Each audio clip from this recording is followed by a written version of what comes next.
হয়তোবা দেশে থাকবো না, হয়তোবা maybe after 2 years, after 3 years আমি হয়তোবা মুভ করতেও পারি।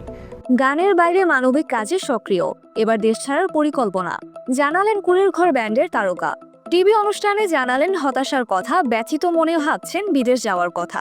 মধুবিত গান দিয়ে রাতারাতি জনপ্রিয়তা পাওয়া গায়ক তাশরিফ খান এবার ভিন্ন এক কারণে শিরোনামে। গানের জগৎ ছাড়িয়ে সমাজসেবা এবং বৈষম্য বিরোধী আন্দোলনের অন্যতম মুখ হয়ে ওঠা এই তরুণ তারকা জানালেন তিনি দেশ ছাড়ার কথা ভাবছেন।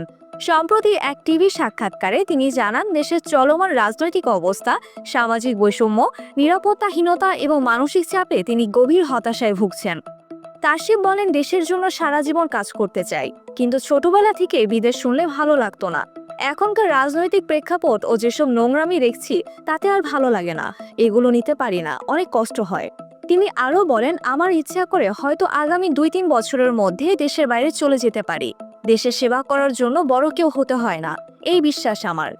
রাজার রাজে সবাই গোলাম খ্যাত এই শিল্পী জানান রাজনৈতিক সহিংসতা ও অস্থিরতায় তার এই সিদ্ধান্তের পেছনে বড় কারণ।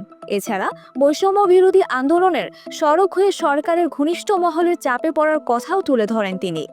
তাশরিফের এমন সিদ্ধান্তে ভক্তদের মধ্যে মিশ্র প্রতিক্রিয়া দেখা দিয়েছে। অনেকে চান তিনি দেশে থেকেই তার সঙ্গীত ও মানবিক কাজ চালিয়ে যান।